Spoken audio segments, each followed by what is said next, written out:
Hello and welcome to some more Star Citizen. Star Citizen Alpha 3.10.1 is now live, and I wanted to take a look at the patch notes for that patch, updates and issues that live branch still has in this video. Firstly, some assets were wiped again from 3.10 to 3.10.1. So this is going to be some people's money, some people's ships, although it looks like it's more just some people's ships for the most part. I'm sort of starting to understand a bit why Cloud Imperium said even though long-term persistence is enabled, there might still be wipes. And at the very least, we're getting inconsistencies with data being copied over. So some people are losing stuff, some people aren't. And that is annoying. Obviously, there are going to be major wipes in the future. There's obviously some big back-end improvements that are coming. And as I said, hopefully those back-end service updates and iCache should make all of this a lot more reliable in the future. It does, however, appear that the 0 alpha UEC bug is fixed. At least I have not encountered it since 3.10.1 went live. Lots of people are reporting more stability and performance improvements too with this patch, which is good. From the actual patch notes though, visual updates to some of the bartenders have been made. They've added updated bartenders and patrons to rest stop bars. They've adjusted the kill mesh around Lorville, although I think they should probably just remove it. Ship targeting UI updates have been made. They've added closure rate for ships that are targeted, added reticle and pip animation indicating firing solutions. They've also removed outline effects from targeted ships. They've reverted the Banu Defender back to the normal default setup. They've added manual interaction to the internal doors in the Avenger series of ships to help with players logging back in and not being able to get out. They've added Reliant variants to New Deal and Arena Commander inventories. They've temporarily converted tachyon weapons into normal energy cannons. They've added the Hornet ball turret, flash fire mount and nose mount to the Persistent Universe shops and Arena Commander rentals as well. There's loads of bug fixes here which are very, very welcome. So locations and portions of locations should no longer stream in slowly or fail to stream in at all. They fixed an issue that was causing the Grey Cat Rock to not pick up every mined thing that it's supposed to with its tractor beam. The Grey Cat Rock should now show the correct amount of materials and minerals collected to the nearest decimal point. Mineable resources should no longer shift or move when hit with a vehicle. Changing undersuits with leg armor equipped should no longer cause odd issues with your sidearm or utility item appearing at your feet. They fixed an issue that was causing ships that flew into the autopilot and kill zone to be flown back out to the spaceport before then exploding. Area 18 landing splines should no longer destroy the player's ship on occasion. They fixed an issue causing multiple drop-off delivery missions to not have all three of the drop-off locations, so you've got a lot more accessibility to the actual delivery missions now. Outpost buildings at Shubin Mining Facility SMO-13 should no longer be placed too high above the ground, which was preventing players from entering. Weapons will no longer float if the player had equipped the Pembroke and Novikov larger suits and then changed their armor. The external elevator screens at New Babbage Spaceport Metro Loop should no longer be misaligned. They fixed issues causing bartenders to get stuck trying to pick up dirty drinks. Upper and lower turret seats in the Caterpillar should now have collision. Cameras should no longer pan slowly through the ship interior at the end of an Arena Commander match. Equipping any attachment to a weapon using the Inner Thought should no longer cause the attachment to sit in the player's hand. The 890 jump medical set preferred ICU prompt should now be visible without having to lay down in the bed. Player and ship art should no longer become offset from the ship when a player exits the ship after exiting the pilot seat during quantum travel. They fixed multiple reverse decals on the Hornet series of ships. The landing wrench icon should no longer display when it's not supposed to display, like when you're trying to spawn a ship on a pad. They fixed missing collisions on the rear personal elevator and strut supports of the 890 Jump and 600i. The open and close interaction mode prompts on the rear interior door of the Cutlass Red and Blue should no longer appear reversed. Players should no longer take collision damage when entering a ship. Players should no longer experience 16,007 lockout issues. Delivery mission boxes should no longer spawn within the ground. The Freelancer series of ships should no longer spawn from the ASOP terminal with a damaged thruster.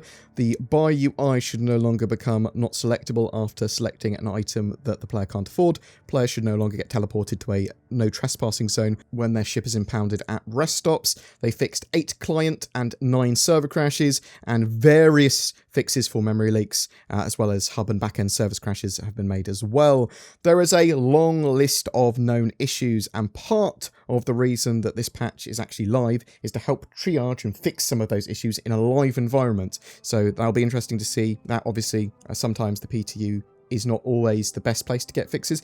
Sometimes they want even more people to look at particular bugs, and actually going from the PTU to a live environment, there can be changes. So some of this stuff potentially is better to get fixed in the live environment, so we'll have to wait and see, I suppose. Maybe it's not, maybe it's a terrible idea. But for example, the hangar door and asset streaming issues that Cloud Imperium is still trying to track and solve down, they want players' help with that in that live build. I'll link that stuff down below. Other known issues currently are hangar doors may either close too quickly or remain closed when requesting a landing. The workaround for that at the moment is to resubmit your landing request. Quantum travel can be obstructed by party members in your ship. Cockpit MFDs on some ships can stop working. FPS ammo can become permanently broken when purchasing large quantities at once. There are various issues with bed logging. The pitch ladder can become stuck on the HUD of your ship. The commodity boxes dropped by exploded ships can despawn far too quickly. The elevator panel on the Carrack can not work sometimes. Private arena commander matches are temporarily disabled. Player characters can clip through the external doors of certain outposts. When firing at AI ships, they can desync, and there can be lots of packet loss. Remote turrets can also appear to desync, at least visually. Free look does not always work properly in turrets. Ships on spawn terminals can be displayed as unknown and spawn on the wrong pad or not at all. So that particular issue, not spawning properly, your ships, and the AI and desync issues, they are by far and large the problems that I think need to be solved ASAP. Really, I was hoping they would be solved for 3.10.1 personally.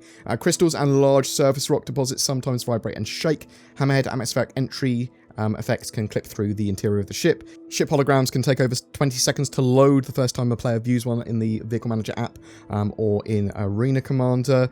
The Area 18 nav marker will appear at Central Plaza, not at the spaceport. Legally landed ships can be impounded incorrectly. If the player disconnects during the prison load screen, then their loadout might not be changed, will not be changed, I suppose, at the moment. Aim down sights with the Arrowhead and P6LR can cause the scope to break. Although Alpha 3.10.1 is a significant improvement, there is a lot of accessibility, again, to lots of the missions and the ships and that sort of stuff. There is still a lot of bugs. It's possible we could see a 3.10.2 patch, but equally possible that these bugs will be rolled into a 3.11 patch and hopefully fixed before that goes live. We are getting to a stage where Cloud Imperium needs to implement some of the new game and back-end systems to solve some of these issues. A lot of this looks to me, through my limited knowledge of exactly what's going on, that they are waiting on iCache to get a lot of this stuff sorted for like the database stuff. One of the great things about 3.10.1 though is that the Reclaimer has been re-added to the game and is now available in the in-game shops, as are the Reliant series. So again, almost everything is flyable in-game now, and yeah, that's pretty cool. I'm obviously a little bit upsetting if you already bought something like that with in-game credits and it had been removed in your account in an update. But yeah, as I said, it's out at the moment for a reason. There's obviously going to be resets and progression wipes occasionally. It's just more annoying when it's inconsistent. But what do you think? Have you played 3.10.1 live yet? Did you lose anything in the update? What's your bug and stability experience? Do you think we're going to see a 3.10.2 patch, or is it going to be much more of a focus just on 3.11 now? Whatever your thoughts, I'd love to hear from you in the comments below. Every month we have a ship giveaway. For August, it's for a Mercury Star Runner, the sort of hybrid data running cargo ship that's supposed to be live and flyable in Alpha 3.11. To be in for a chance of winning that, all you need to do is comment on any of my Star Citizen videos made during August 2020. If you want to further support my channel, then consider becoming a YouTube member via the join button. This will also get you some exclusive content and insight each month. Also, if you're looking for a VPN, I shill for NordVPN. It's a mega affordable and effective solution for added security, privacy, and internet accessibility. Follow the link below in the description for a discount. Thanks for watching, and I hope to see you in the verse.